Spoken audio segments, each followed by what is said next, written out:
দর্শক, চারিদিকে আলোচনা, চারিদিকে গুঞ্জন এবং আলোচনা বেশ মাথাচাড়া দিয়ে উঠেছে। শেখ হাসিনা ফিরছেন এবং 1 মাসের মধ্যেই ফিরছেন। এই আলোচনাটাকে উস্কে দিয়েছেন মূলত আওয়ামী লীগের সাধারণ সম্পাদক ওবায়দুল কাদের। এছাড়া শেখ হাসিনা কন্যা সাইমা ওয়াজেদ পুতুলের একটা ভিডিও ভাইরাল হয়েছে। সেই ভিডিও ভাইরালের প্রেক্ষাপটেও আলোচনা হচ্ছে শেখ হাসিনা খুব দ্রুত ফিরছেন। ওবায়দুল কাদের আওয়ামী লীগের পরবর্তী কর্মসূচি নিয়ে নানা রকমের তত্ত্ব বিশ্লেষণের চেষ্টা করছেন ভারতীয় বেশ কিছু গণমাধ্যমে। সর্বশেষ তিনি আনন্দবাজারে সাক্ষাৎকার দিয়েছেন এবং সেই সাক্ষাৎকারে অনেক কিছু বলার চেষ্টা করেছেন। সেখানে শেখ হাসিনার ফেরার পরিকল্পনার কথাও তিনি বলার চেষ্টা করেছেন। যদিও সময় বলতে পারেননি, কিন্তু দ্রুতই শেখ হাসিনা ফিরছেন এমন কথা বলেছেন, তিনি বলার চেষ্টা করেছেন। তার কথায় যদি আস্থা রাখা যায় তাহলে শেখ হাসিনা কবে নাগাদ ফিরছেন? শেখ হাসিনা কি নির্বাচনের আগেই ফিরবেন এবং নির্বাচনের আগে ফিরে আওয়ামী লীগ কি নির্বাচনে অংশগ্রহণ করবে কিংবা করতে পারবে? আওয়ামী লীগের নিবন্ধন কি ফিরিয়ে দেওয়া হবে? আওয়ামী লীগের কার্যক্রমের উপরে যে নিষেধাজ্ঞা জারি করা হয়েছে সেই নিষেধাজ্ঞা কি উঠে যাবে? শেখ হাসিনার যে বিচার প্রক্রিয়া শুরু হয়েছে সেই বিচার প্রক্রিয়া কি থেমে যাবে? এই সমস্ত প্রশ্নের উত্তর একটাই, সেটা হচ্ছে যে শেখ হাসিনা কিংবা আওয়ামী লীগ আন্তর্জাতিক মহলকে কতটা নিজেদের পক্ষে নিয়ে যেতে পারছেন। আন্তর্জাতিক মহলকে নিজেদের পক্ষে নিয়ে যেতে হলে যতটা কাঠখড় পোড়াতে হবে এবং যতটা সময় প্রয়োজন, সেই সময়ের প্রেক্ষাপট বিবেচনায় শেখ হাসিনার দ্রুত বাংলাদেশে ফেরার বাস্তবতা রয়েছে কিনা সেই প্রসঙ্গেও আলোচনা করা যেতে পারে। দর্শক, সেই প্রসঙ্গগুলো বিশ্লেষণ করার চেষ্টা করব এই ভিডিওতে। থাকবেন পলিটিক্স টিভির নিয়মিত আয়োজনে।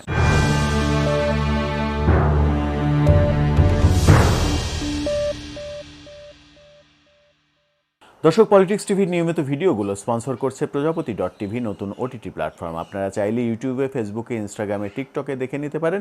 ডেসক্রিপশন বক্সে লিঙ্ক দেওয়া থাকবে, সেখান থেকেও আপনারা দেখে নিতে পারেন প্রজাপতির কার্যক্রম।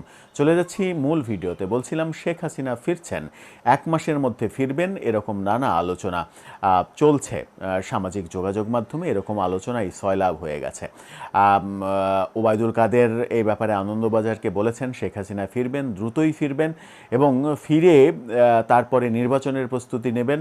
দেশে ফেরার পরে নির্বাচনের প্রস্তুতি সহ তাদের ভুল ভ্রান্তির জন্য ক্ষমা চাওয়ার প্রসঙ্গগুলো সামনে আসবে। তখন জনগণকে সাথে নিয়ে তারা তাদের কার্যক্রম ঠিক করবেন, এরকম কথা বলেছেন। কিন্তু শেখ হাসিনা কবে নাগাদ ফিরবেন তার কথাই সেই প্রসঙ্গটা আসেনি। আনন্দবাজারকে যে সাক্ষাৎকার দিয়েছেন সেখানে তিনি বলার চেষ্টা করেছেন শেখ হাসিনা ফিরবেন, কিন্তু প্রশ্নটা বারবার ঘুরে ফিরে আসে যে ওবায়দুল কাদেরকে বারবার সামনে ঠেলে দেয়া হচ্ছে কেন? আমরা একটা ভিডিও বানিয়েছিলাম যে ওবায়দুল কাদেরকে কি আওয়ামী লীগের পরবর্তী নেতৃত্বে দেখতে চলেছি আমরা, কি হতে চলেছে আদতে?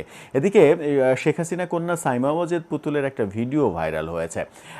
সেই ভিডিওকে কেন্দ্র করেই আলোচনার সরগরম হয়েছে যে শেখ হাসিনা 1 মাসের মধ্যে, সেই ভিডিওতে বলতে শোনা গেছে শেখ হাসিনা 1 মাসের মধ্যে বাংলাদেশে ফিরবেন।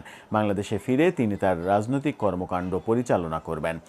সেই বাস্তবতা কি বাংলাদেশে রয়েছে?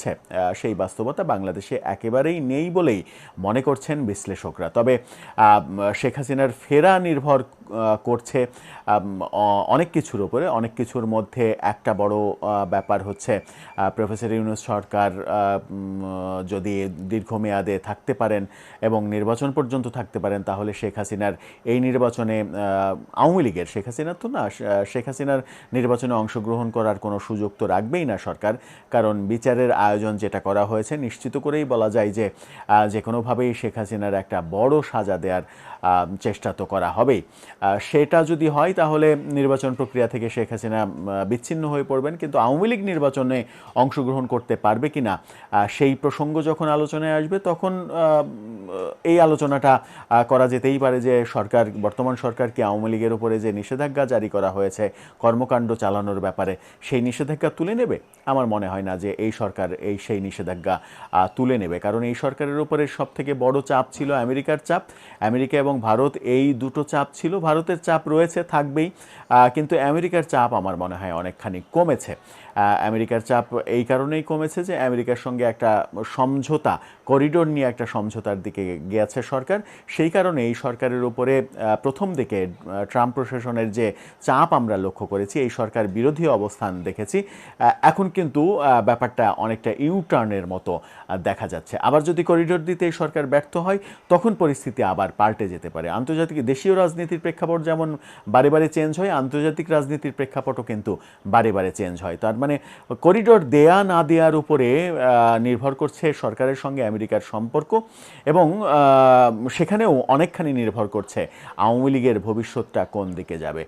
যে কথা বলছিলাম সাইমা ওয়াজেদ পুতুলের ভিডিওর কথা, সাইমা ওয়াজেদ পুতুলের যে ভিডিও ভাইরাল হয়েছে, সেই ভিডিওকে আবার রিউমার স্ক্যানার থেকে বলা হচ্ছে সেটি ফেক ভিডিও, সেটি সত্য ভিডিও না, অন্য ভিডিওকে শেখ হাসিনা 1 মাসের মধ্যে ফিরে আসছেন এডিট করে প্রযুক্তির সাহায্য নিয়ে সেটি তৈরি করা হয়েছে, এবং এক ধরনের প্রচার প্রপাগান্ডা চালানোর জন্যই সেটা করা হয়েছে, এমনটা বলছে রিউমার ফ্যাক্ট স্ক্যানার তারা।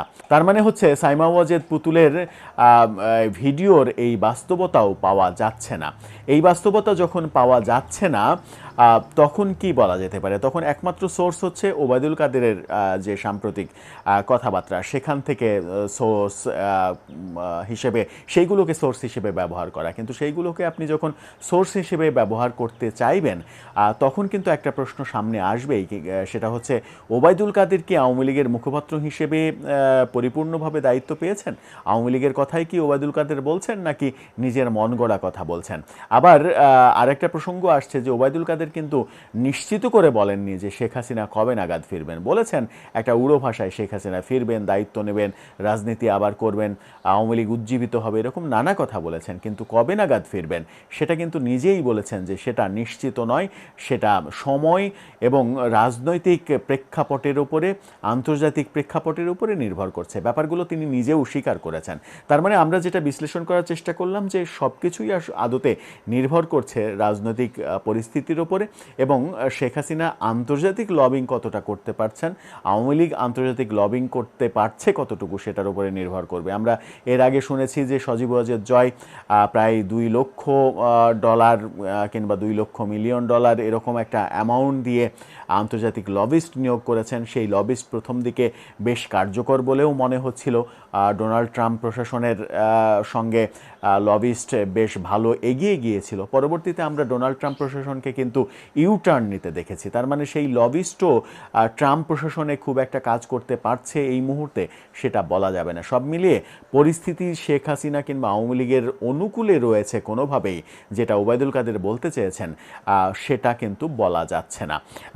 এসব কারণেই অনেকে, বেশিরভাগই ওবায়দুল কাদেরের সমালোচনা করছেন, এবং তিনি যে আওয়ামী লীগের জন্য নতুন বিপদ ডেকে আনছেন, আওয়ামী লীগের জন্য তিনি যে সত্যি একটা বড় বিপদের নাম, বড় বিস্ফোরণের নাম, এই আলোচনাটা আওয়ামী লীগের যারা শুভাকাঙ্ক্ষী তারাই করার চেষ্টা করেছেন।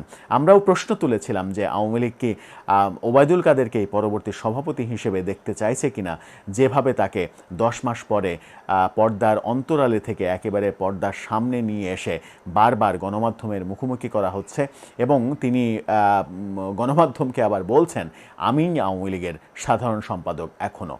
বাস্তবতা কোন দিকে যাচ্ছে সেটা সময়ই বলে দেবে। দর্শক, আপনার কি মনে হয় শেখ হাসিনার ফেরার যে আলোচনা চলছে, সেই আলোচনার সাথে বাস্তবতার কতটুকু মিল রয়েছে? আপনার মতামত জানিয়ে লিখতে পারেন আমাদের কমেন্ট বক্সে।